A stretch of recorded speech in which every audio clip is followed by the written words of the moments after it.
গরু কিন্না মানুষকে দেখাইবার প্রতিযোগিতা করবেন না। লা ইয়ানালাল্লাহু লুহুমুহা ওয়ালা দিমাউহা ওয়ালাকিন ইয়ানালুহু তাকওয়া মিনকুম। আল্লাহর কাছে কুরবানির গোশত পৌঁছে না, আল্লাহর কাছে কুরবানির পশুর রক্ত পৌঁছে না, আল্লাহর কাছে পৌঁছে মানুষের অন্তরে তাকওয়া।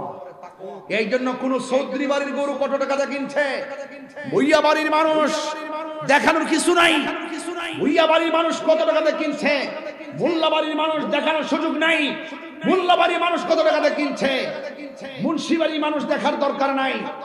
গরু কিনবেন তৌফিক অনুযায়ী, সুন্দর দেখে কিনবেন, স্বাস্থ্যবান দেখে কিনবেন, মোটা টাকা দেখে কিনবেন এবং সাবলীল দেখে কিনবেন।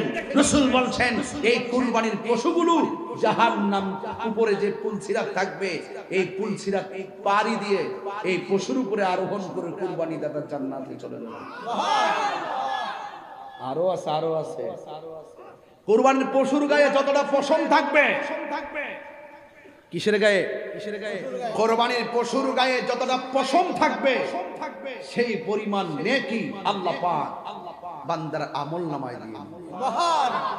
কুরবানির পশুর পায়ের মধ্যে খুর আছে কিনা, শিং আছে কিনা, এই শিংগুলো মিজানের পাল্লায় বাটকারা হয়ে যাবে।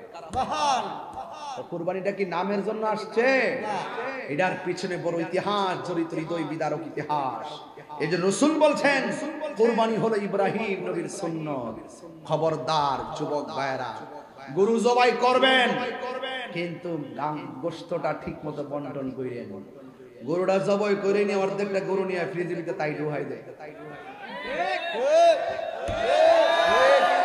এই বিডি ডুহাস কিল লাগা জামারে কো ডুহাইও না। হ্যাঁ এ কি তাকো, হ্যাঁ বোরাক কর তোর কইছে হয় এটা উল্টা পাল্টা কথা স্কিল লাগে। আরে আমি বলতেছি গরুর গোশতটা জবাই করার পরে আগে তিনটা ভাগ করবেন, কইরা গরিবেরটা গরিবে দিবেন, আত্মীয়-স্বজন দিবেন, নিজেরটা নিজে খাইবেন। আর আমরা যে জবরা কইরো রান্না খুললা কো ইয়া লাইন দালাও ওই সাদা একটা লুঙ্গি ভিন্দা কোমরের মধ্যে তোর ওই যে গামছাটা বাইন্দা একটা গেঞ্জি লাগাইয়া পেটটা বাইর কইরা পরে খায়া আছে না, রাস্তা দিয়ে গরিবে ব্যাগ লিয়ে আইয়া বাড়িতে গোশত নিবার লাগিয়া আর এ খায়া পেটটা বাইর করে দোকানে যায় স্পিড লয় এমনি খাইগাছে। আর অত বড় একটা এটার কিতা কয় হিলাল নি ক কিতা ক খিলাল হে এক দলে দলে মানুষ কিন্তু দলে দলে আয়, ঠিক না?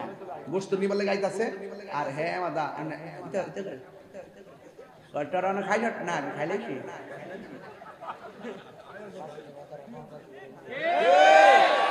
কটরানা খাইলাম না, আমি খাইলেছি। খায়া কোন সময় খাইলেছি, কোন সময় খাইলেছি ফ্যাটটা করে ফ্যাটটা। গরিবের নাকে তোমার বাড়ির গরুর গোশতের গ্রাম লাগার আগে তোমার পার্শ্ববর্তী গরিবের ঘরে, সমাজের গরিবের ঘরে গরুর গোশত পৌঁছায়া তাদের সঙ্গে তুমি আনন্দের ভাগাভাগি করো, হইলে হবে কুরবানি। কথা কোন ঠিক কিনা? আমি যে সেতি এমনে সেতি না, ও করে ইচ্ছা মতো ফ্রিজটা বইরা রাখে 6 মাস পর আমরা করে অনেক গরুর গোশত আছে। আমি কই পচা গোশত আজকে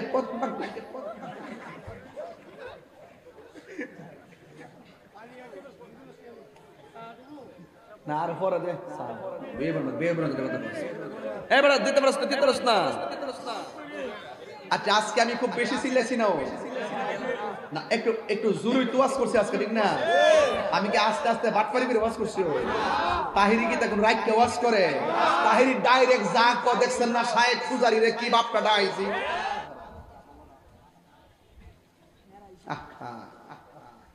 যাই হোক, নবীর বিরুদ্ধে কেউ অবস্থান নিলে আমরা এটা মানবো না। আমি যেখানে ভুল ধরছি তারা এখানে কোনো কথা বলে না বলে আমারে বুঝায় নবী 40 বছর আগে নবুয়ত পাইছে, আমি বলি এটাও স্বীকার করছি। পাবলিক রে বুঝাইতে চাই, পাবলিক রে বুঝাইতে চাই। আমি যেখানে ভুল ধরছি এখানে কোনো কথা নাই, ওরা স্টেজে উঠতেই ক তাহিরি তো আমরা আলেমই মনে করি। আমি কি তা এই জন্য ভুল ধরছি?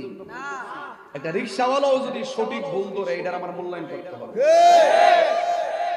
আমি যেতে কোনো ওয়াজ করছি, আমি নাকি ওয়াজ ওইটা কিচ্ছা কাহিনী করি, কোরআনের আয়াত কিতা একটা পড়ছি, একবার কোরআন থেকে ওয়াজটা করলাম না, এরপর এরা তো ওয়াজ শুনে না, ওই খণ্ডিত অংশগুলো শুনে শূন্য শূন্য শূন্য শূন্য আমার বিরুদ্ধে লাগে। তোমরা তো আমার বিরুদ্ধে মামলা পর্যন্ত করতে গেছলা, আমি একজন মানুষের না ধরছি, আমার এলেম নাই কালাম নাই বাবা, কিচ্ছু আমি জানি না, ছোট্ট